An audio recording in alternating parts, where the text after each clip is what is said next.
By the end of this video, you will have created enemy interactions that allow you to destroy your enemies by stomping on them, or get knocked back if you run into them from the side. Let's get started.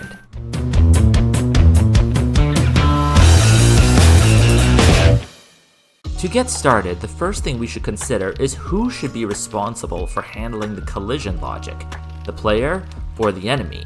Technically, it can be either of them, but since we're controlling the player already, I think it makes more sense if we set the player to handle the primary logic for the collisions.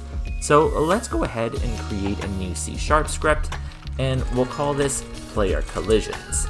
We'll make sure that we attach it to our player,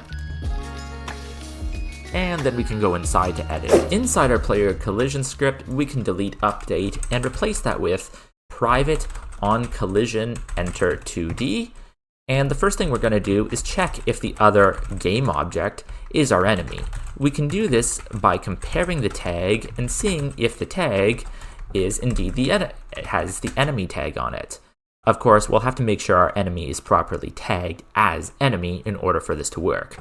Here, I'm going to call to a new method called collide with enemy, because since this is called player collisions, we may want to use it for colliding with more than just an enemy. So let's say collide with enemy. Oh, and we should also pass through this collision 2D other to the collide with enemy method. Next, we should consider how we want the player to interact with the enemy. We're going to do this Super Mario style, where if you jump on the enemy, you destroy the enemy, but if you hit the enemy from the side, then you are going to take damage. Of course, there's a concept we've used several times already in Unity to handle detecting what side we hit an object from, and that is of course called raycasting. Back in the player collision script, let's go ahead and do something we've already done a few times, and that's get a reference to our player's sprite renderer. There we go. And we'll also get a reference to our player's half height, which we can set up in start. So half height is equal to sprite renderer.bounds.extents.y. Now, here's the catch. We're only going to partially use raycasting for this, and what we're really going to do is use raycasting to check if we are bouncing on top of the enemy's head. If we're not, then what we really want to make sure of is what side we're hitting the enemy from, and possibly even if the enemy is landing on us. Here, we can say if physics2d.raycast, and then we'll set the raycast position to be our transform.position, so the center of our player, and then we are going to go downwards, so vector2.down, and then it's going to be our player half height, just half height, plus a little bit of offset, and then we're going to check to see if we're actually hitting the enemy layer, so layer mask.getMask enemy, spell it right, and of course we'll have to make sure that we also tag our enemy as enemy. And if this is the case, then we can basically say we're going to hit the enemy top. I've gone ahead and written a few comments of some of the effects we would like to see. First of all, the player should bounce upwards. So since we only care about bouncing upwards, we should make a float variable because we don't care about left, right. We don't need a vector2, so we're just going to call this bounce force, and we can maybe assign this a default value of 6f, but again, this is something we can play around with. Let's handle the top logic first, as I think this should be a little more straightforward to implement. So if the player hits the enemy top, we're going to add some force to the rigid body. We'll need a reference to the rigid body, of course, so we'll make a serialized field, private rigid body 2D, and we can just call this rigid body. Then we can say rigid body dot add force, and we can add a force of vector2.up times the bounce force. And also, because we will likely be going downwards to hit the enemy, we probably want to set our current rigid bodies for vector2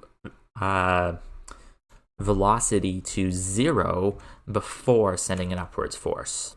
But we don't want to change our left and right, so we should do this in this scope of a local variable first. So we'll just make a vector2, call this velocity, and set it to rigid body dot velocity. Then we'll change the y velocity to 0f, and then we'll say our rigid body dot velocity is equal to velocity. Oh, and we should of course also destroy the other game object, which will be the enemy. So destroy other.gameObject. Let's try that out. Oh, and we'll also want to make sure this is set to force mode 2D dot impulse. Back in Unity, we'll hook the rigid body up to our player and give it a test run. Here comes our enemy, and we jump on his head and we bounce off. Maybe that bounce force is a little weak. There's another guy over here we can try it on. So let's just see. Yeah, that looks more like what I'm hoping for. So do some testing there and find something you like. Just for fun, I also want to make a bounce multiplier. So I'm going to call this bounce force multiplier and set that to maybe, well, let's just try 1.3f. Then I'm going to go down here and I'm going to say if input.getButton, and I'm going to use button because I want to make sure this button is held down, and I'm going to say jump. Then we're going to make a new vector2 variable called force and set it equal to bounce force. And if the jump button is held down, oh, this is actually just a float, not a vector2. But we're going to say if the jump button is held down, we're going to say force is times equals to, what was it? Bounce force multiplier. And we'll change this so we're not using bounce force, but we're just using this local force variable. So basically, if we hold down the jump button while we're landing on the enemy, we should jump a little bit higher.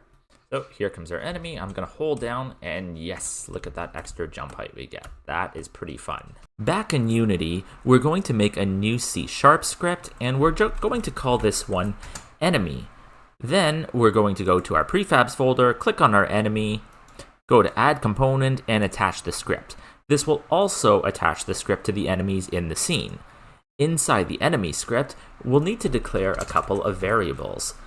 We'll make these serialized field, and one will be a private vector2, and we'll call this knockback to self, and we'll instantiate it with a default value of, say, 3f and 5f. Copy paste it, and we'll call this knockback to player.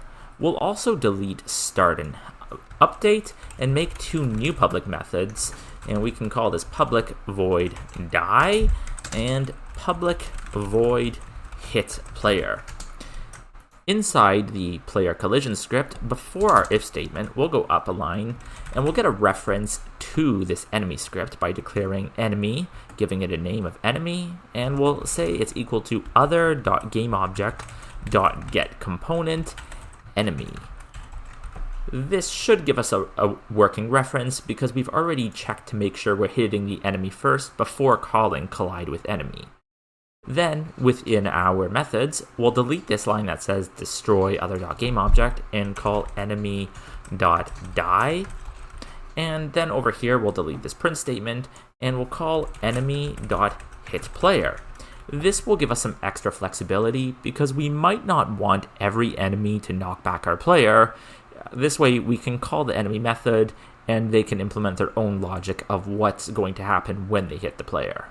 Within the enemy script, under die, for now, we can just right here destroy gameObject and that will give us the same functionality.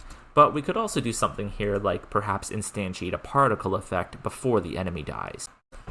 For now, we'll simply write find object of type, and then we'll look for our player movement in level, and then we can call knockback player, which is a method we haven't written yet, but we will momentarily.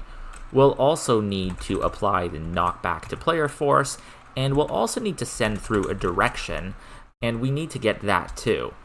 As for the direction, we'll write here int direction equals getDirection, which is a local method we're about to create, and we'll do that right below by saying private int getDirection.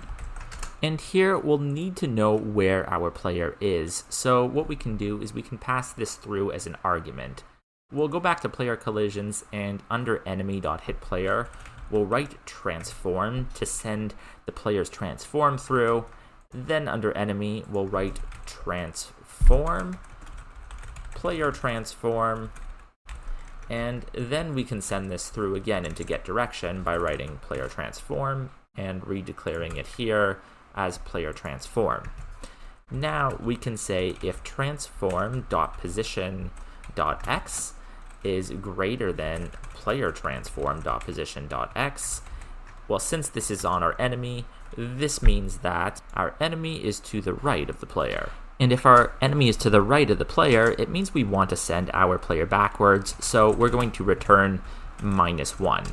And otherwise, we can just return 1. So we'll send our player to the right. Now, we have this in direction, and we can find our player movement and call a method which we're going to create called knockback player. Within the player movement script, we can write public void knockback player. We can take through our vector 2 of knockback force and our int direction. And I believe when I accidentally typed vector here, so it added system.numerics namespace. I'm just going to delete that so all those errors go away. And there we go. Over here, we already have a reference to our player's rigid body, so I can just write rigidbody.addForce, and this will be knockback force.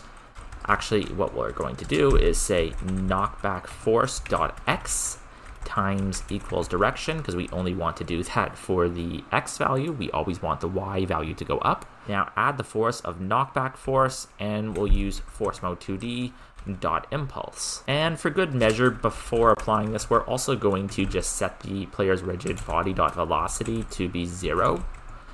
And we can just do the same to their angular velocity and set that to 0f. Let's also copy this method because we can basically reapply the same thing in our enemy movement script.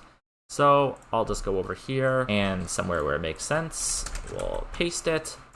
And I think we'll just rename it to knockback enemy. So this is clear, this is not our player. And then we can go into the enemy script, and over here in the enemy script should be attached to the same object as our enemy, so we can say get component enemy movement knockback enemy, and we'll send the value knockback to self, and we'll send negative direction because the direction we've calculated is for our player, and we want our enemy to get knocked back in the opposite direction. Also, one more thing we should do in our enemy movement script is pause our movement, because right now in fixed update, we're setting the velocity every single frame, which means if we attempt to knock back the enemy without pausing this first, it's just immediately going to get overridden and we won't see any knockback effect occur. So let's go up to the very top here, and we can just make a variable. Actually, it might make more sense to do it here in the enemy script. We'll make serialized field private float, and we can call this knockback delay to self, and just set this to 1.5 seconds in length.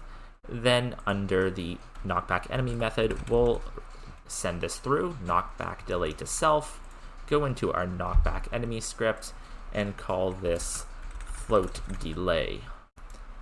Then up at the top of the enemy movement script, we'll make a private float and call this movement delay. And then we'll go in fixed update and we'll say here, if movement delay is greater than 0f, we're going to subtract movement delay by time dot fixed delta time, and then we're just going to return so any of this code doesn't get executed. Back under knockback enemy, we'll also set movement delay to be equal to delay. If we test this out, there we go, both our player gets knocked back, the enemy gets knocked back, and has a small delay. Just a note, if you don't see anything happening here, it's worth checking if your enemy's mass is set to something other than 1, because if you set it to something like 5, you can see that immediately the enemy barely has any knockback at all, and if I set it to 0, well, he just goes flying. So if you see any weirdness with this, just check the mass and also check the gravity scale and these other numbers in the enemy's rigid body 2D. But otherwise, there we go. We have now created some very nice enemy interactions. In our next video, we'll be adding a health system to our player so that whenever the enemy hits our player, we take damage, which we can see up here in a health bar, and then after we run out of health, the game resets and we can go ahead and try again. See you there.